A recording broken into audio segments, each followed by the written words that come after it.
So hello and welcome to NoseKnows on YouTube, and in today's video I'm going to be looking at the Makita DMP180Z. It's the cordless 18 volt inflator, the LXT 18 volt model. It's not the 12 volt model. Going to be doing some tests, inflating a small inflatable and also checking it on inflating a car tyre.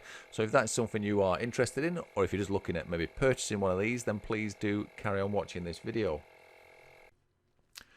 Okay, so to start off with, let's see what we get for our money in the box. Like I said on the beginning of this video, this is the Makita Cordless Inflator. Model number is a DMP180Z, and it's the 18 volt lithium ion LXT model. It's not the 12 volt model. I did look at that, but I don't have any of the 12 volt batteries for start off.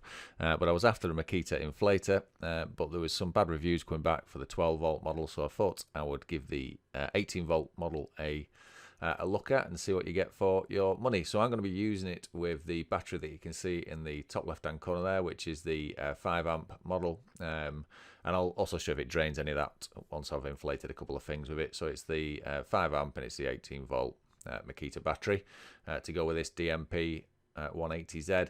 A quick look on the outside of the box, nothing really exciting to write home about here. Picture of a man blowing a tyre up, which is what we're going to be doing in a minute. Also shows you on the back what adapters you get, which it looks like you get a small copper one for doing car tyres or bike tyres. You get the needle type to push into balls and stuff like that, and you also get the large wide black plastic one for inflating sort of toy balls, these large inflatables and stuff, and that type of thing. Okay, so let's get it out of the box. Usual Makita stuff, CE declaration, nothing else in there. Manual looks really thick, but it's probably only about 3 or 4 pages of your particular language.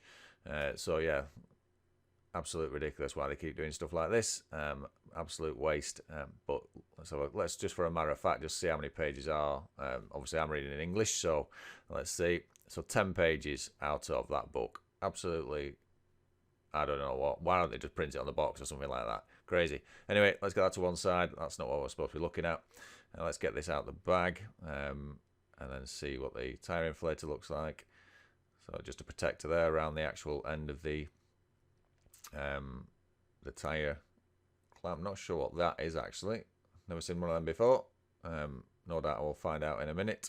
And if I'll have a look at the manual once I've got this unboxed, and I'll have a look what that adapter does, and I'll put it on the side of the screen so we can just see.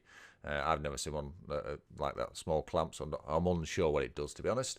Okay, let's have a look at the cable, and what I'll do here, I'll just measure that out as well once I've had a quick look over this unit, and we'll tell you how long the actual cable is coming off, or the compressed air line, should I say, not the actual cable. It's got small clips on the side where you can clip it. You'd think it'd have more than 2 because you're still left with a bit dangling around. I suppose you could clip it sort of on the bottom like so, and that would maybe keep it out of the way. I suppose it's a nice touch. It keeps it tidy if you're keeping it in your boot of your car or something like that. Let's look at the adapters. So these clip in the front, probably get lost somewhere like all these things do, but how does it clip out?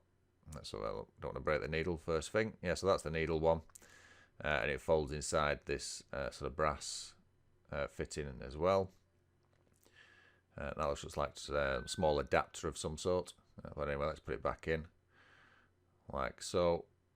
And then you get the one for doing these sort of toy inflatables, the larger one that fits in the ones that you normally blow up with your mouth, so the beach balls and that type of thing. So yeah, that's the unit itself. Feels nice, well built. Everything feels quite solid. The unit itself feels quite solid. The adapter feels quite well built, and this is the clip. Like I said, I'm unsure what it is for and how it is used. It doesn't unscrew, but I'll have a look at the manual and we'll get back to that one. So got it laid out now. Let's get a tape measure. I'll just measure how much of an airline that you get with this product, with this DMP 180Z. Let's get it measured out. So it looks like you get, it's about 2 foot, is it? Yeah, so about 2 foot, or 600 mil if you are working on metric. So not too bad of a length. Any longer, it just get in the way, I suppose. So it's handy enough for general use, I suppose, for inflating tyres and bits and pieces. Okay, so I will flip it now to the other camera and I'll just have a look at the adapter on the end, and also just show you this clip that I was questioning before. I did briefly put the manual on. I'll put it on again now so you can just see what this clip is used for, and if they can get the camera to focus. Just move the battery out of the way because I think it's trying to focus on that. But you can see there in the book, and it sort of goes underneath the valve and clamps around it. So you can see on the picture better than I'm trying to describe it. But it's well solid enough built. Not sure I'll use it. Probably not use that much in the UK, this style of clip. But it's nice to know that they've had it in, I suppose, as an extra on the end of the compressed air line. And then the usual sort of lock-on valve clamp type that you get with these types of devices and that you see at garages and stuff like that. Just a bit of a better, closer look at the actual end of the unit. You can see there the actual adapters. So like I said before, you get the needle type. Just get the camera to focus. You get the needle type. Small brass adapter for doing shrouded valves and stuff like that, I think it is. And also you get the black plastic. So they're just a standard type of adapters. Don't need to go into too much detail about the adapters you get. This is the unit itself. It's got a pull trigger on it. Doesn't lock the trigger. It's got the on-off switch. It's not a rocker switch. It's just the sort of shallow plastic type. Some rubber feet, so when you're using it, it doesn't vibrate and make too much noise, although it probably will make a bit of noise. The 18-volt battery clicks into the back, or the battery pack clicks into the back of the unit like so. And then I'll just pull it back up and just show you the actual LCD before I switch it on, if I can get the camera to focus. There we go, just tilt it so you can see a bit better. So you can see there it's got the PSI. I'll just switch it on so you can see it a bit better. Let's get it to focus again. There we go. So you've got the PSI, we've got the bar, and we've got KPA on the top. And you can just turn these up and down, and I'll just see what the maximum pounds per square inch that we can get. So I'll just speed this bit up. But it goes up to 121 PSI is its maximum. Obviously, I'm not going to be testing it to that today, but that is the maximum on the gauge that you can actually get before it drops back down to its default 3 PSI. Obviously, there's a button on the top. You can push that, and that just scrolls through the bar, and then your KPA as well on there. And if in the UK, it's PSI and bar normally that you'd see on the tyres. Also, it's been better designed with the battery indicator. Some of the Makita stuff I've got, you can't get to the battery indicator to see how much charge you've got left. There's also a light on the front of the unit, as you can see, and that comes on when you switch the unit on with the power button on the side. Okay, so let's get to the inflation tests. And the first one we'll do a beach ball from flat using the black toy inflator adapter that comes with the unit itself. So I'll just get out of the unit and just show you which one I'm going to be using. But if you're used to these things, you'll know which type it is. It's that particular one. So I'll put a stopwatch on as well. So let's get this inflation started.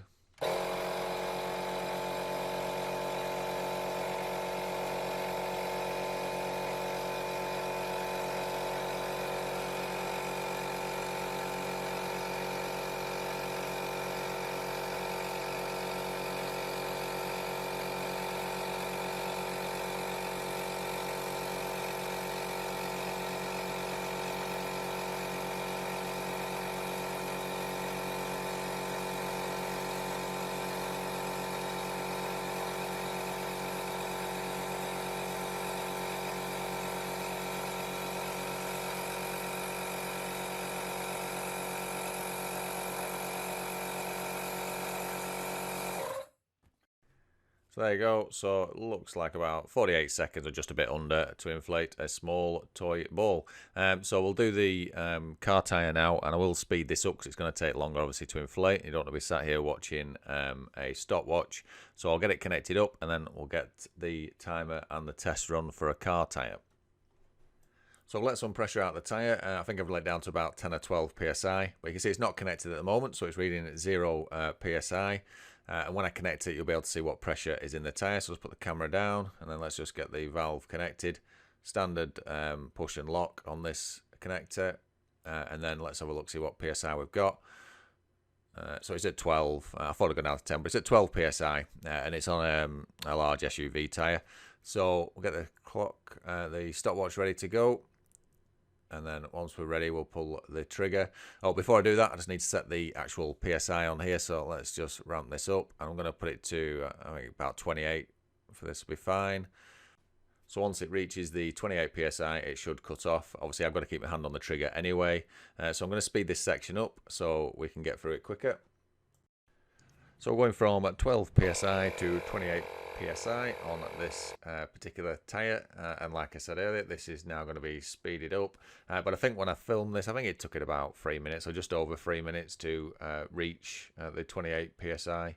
I didn't want to deflate it fully, but just in case, because I didn't know how long the battery would last or if it would last at all. But you can see there it's what, 28 now, and it took it a while just to cut off, so it got to 28 and then cut off like so. So there we go, it took it just over 3 minutes to go from 12 psi to 28 psi, and I'll just get it unclipped and show you the battery level, but from what I can remember, I don't think it used any of the battery at all. Well, it obviously did use some battery, but it's not showing on the indicator that any percentage has dropped down. So quite efficient in that way. This is the 5 amp battery, don't forget. Okay, so that's the end of the video. That's my review of the Makita DMP180Z. If you like the video, please don't forget to subscribe. Hit me with any comments below, they're always appreciated. And thanks for watching NoseKnows.